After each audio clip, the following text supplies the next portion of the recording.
দেখো সবাই, আমার সোনা কি সুন্দর একা একা খেলা করছে। আর একটা কথা, আজকে আমি একটা মিনি ব্লগ নিয়ে চলে এসেছি, রান্নার মিনি ব্লগ। কী রান্না করি আমি সেটাই তোমাদের কাছে আজকে দেখাবো।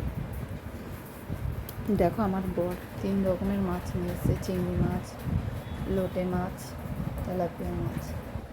তোমাদের 3 রকমের মাছ দেখালাম। এই 3 রকমের এই মাছটা আমার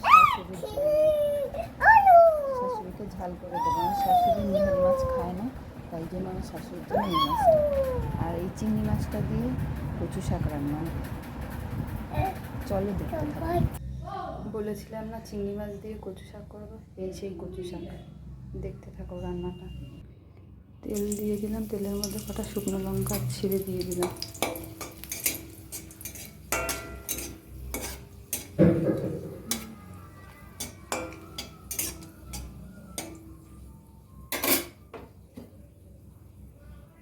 তার মধ্যে কটা কালো জিরে ফোড়ন দিলাম।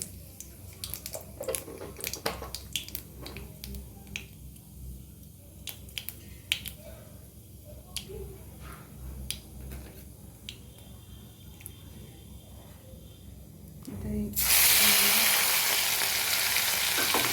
দিয়ে দিলাম। তার মধ্যে নুন হলুদ দেওয়া ছিল, দিয়ে একটু নেড়ে নেব।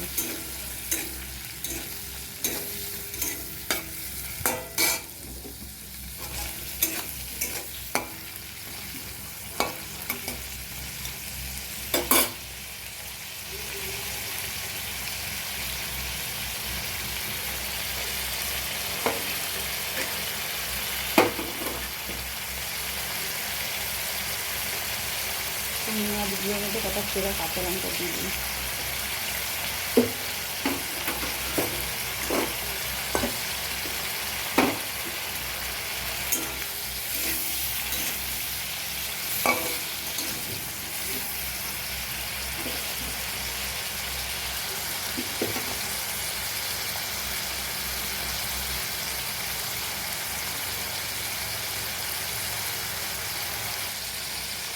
চিংড়ি মাছ দিয়ে মধ্যে সিদ্ধ করে রাখা কচু শাকটা দিয়ে দেবো।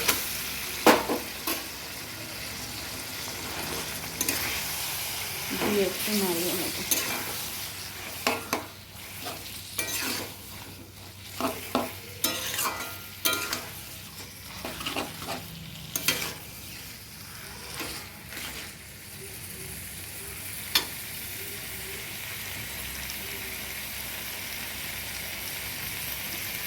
তার মধ্যে একটু হলুদ,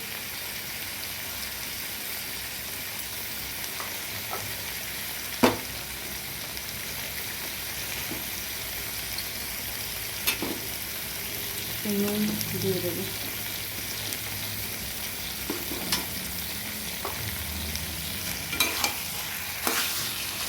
দিয়ে একটু ভালো করে নাড়িয়ে ঢেকে দেবো।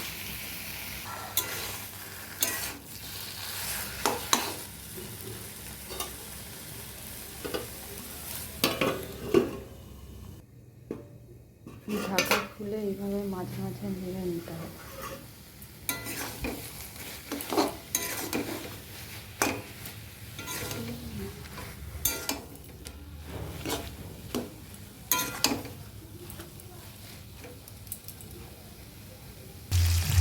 তারপরে আমার শাশুড়ির জন্য মাছ ভাজা বসিয়ে দিয়েছি, মাছ রান্না করবো।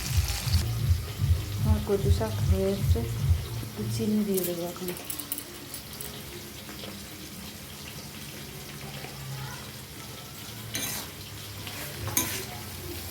চিনি দিয়ে একটু ভালো করে নামিয়ে নিয়ে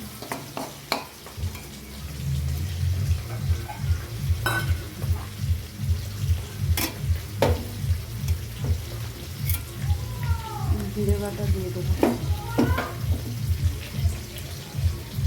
জিরে বাটা দেওয়ার পরে গরম মশলা দিয়ে দেবো।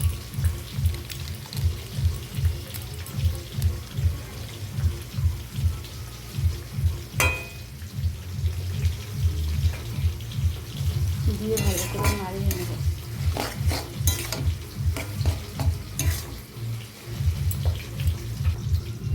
কমপ্লিট আমার কচু শাক রান্না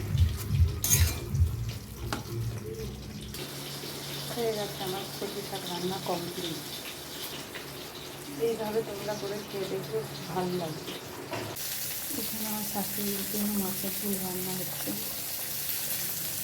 প্রায় হয়ে এসছে, আর একটু সময় ফুটিয়ে নামিয়ে নেবে। আর এখানে আমার বড়ের জন্য লোটে মাছের ঝোল চলছে রান্না।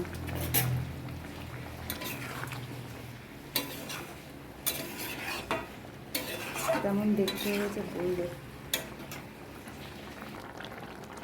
কেমন দেখতে হয়েছে বলো।